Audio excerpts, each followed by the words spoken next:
got to find a way to get the best out of him if they're going to play him. You've just got to create him chances.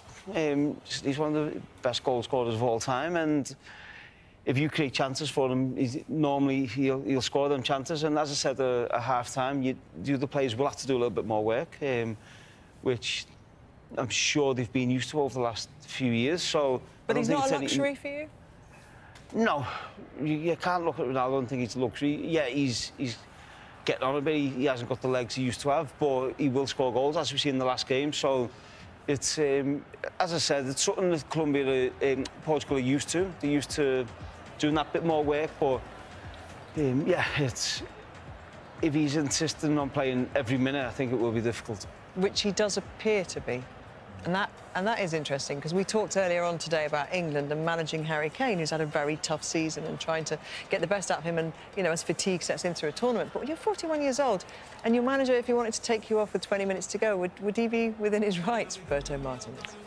Yeah, well, I think a lot of the games open up towards the end, don't they? And that's where you can score a lot of goals towards the end of the game. So he'll be aware of that. He'll know that. So, listen, it's very difficult to leave him out. But as the manager, you should have that authority. So Roberto Martinez, I'm sure, if he feels he should take him off, he will. We will have a look back at that crucial decision, which, of course, meant that Colombia didn't get their win. Sanchez, who got the goal, was actually the player who was offside. It's not offside. This is what I mean about VAR. Just get rid of it.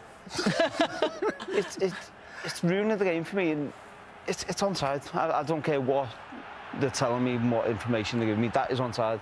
Look at the angle here. The way it's worked, though, is brilliant to start with. You know, the short corner, and then cannot be offside. A wonderful ball into the box. Is that Leao here, the first man? Yeah, it's Leao. Yeah. That is not offside.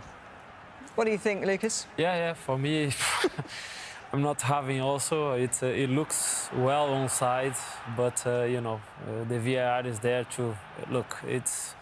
It's just the big toe. It's very harsh. I think it's very harsh. And it was size 9 instead of size 11, Micah. But that it's ridiculous, isn't it? It's so cruel to get a goal offside for that. We're talking about a toenail. Imagine that goal that in a final was to Colombia in or out the next round.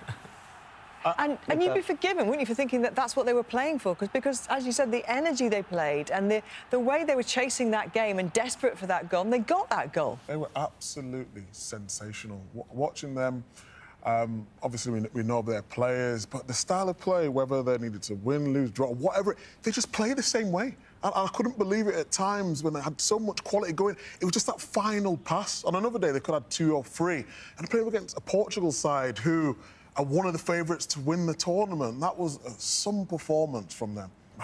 A draw, take a draw. I'd be a little bit worried if I was Portugal, because, as I said at half-time, I just think there was too many times tonight the players weren't getting back, and they were looking at Colombia attacking rather than getting back in the shape and trying to make it harder for Colombia. There was too many times they were going through the motions a little bit at times, and I know they've got quite a few flair players, but if you want to go far in this tournament, they need to work together a lot better than they did. Especially midfield, I think, you know, Portugal have, you know, players that they like to control the game. You know, the likes of Vitinha and Neves from PSG, they have the ball all the time. And I felt that today they couldn't control the game, and then they cannot take the best of Ronaldo as well, because then they need to run back, they need to defend, and things that maybe they are not used to do it. Okay. Their first ever World Cup win, the first time they've been through to the knockout stages. An incredible story once again, yet again. Zlatan, your reaction? My reaction, the lions and the leopards belong in the same jungle, so I'm cool with them. Another African team qualified. Another beautiful story. 4 points in this group, well-deserved. And they get to face England in the knockout stage. But my question is, Rebecca, with this leopard dress, are you supporting the Congo or England? You know the answer to that one. Thierry, what a moment in history. Another one seen by us today. The point against Portugal. Vital. That's you know, you kind of in bracket expected that win against Uzbekistan. No disrespect to Uzbekistan, but the point, the header of Johan Vesa against Portugal, He scored 2 again today. But like I said, play it again. Not surprised. Not surprised about the African team. Not surprised about DR Congo. And Zlatan is doing the gesture here by me of Thierry, Wimbo. give us the Wimbo. Come on. The Wimbo. Wimbo. The whip. The Wimbo. Oh, this is the updated bracket then. Once again, DR Congo head to Atlanta. They're going to take on England. That's this coming Wednesday. Colombia will take on Ghana on Friday. That game's in Kansas City. And Portugal, they're off to Toronto to face Croatia on Thursday.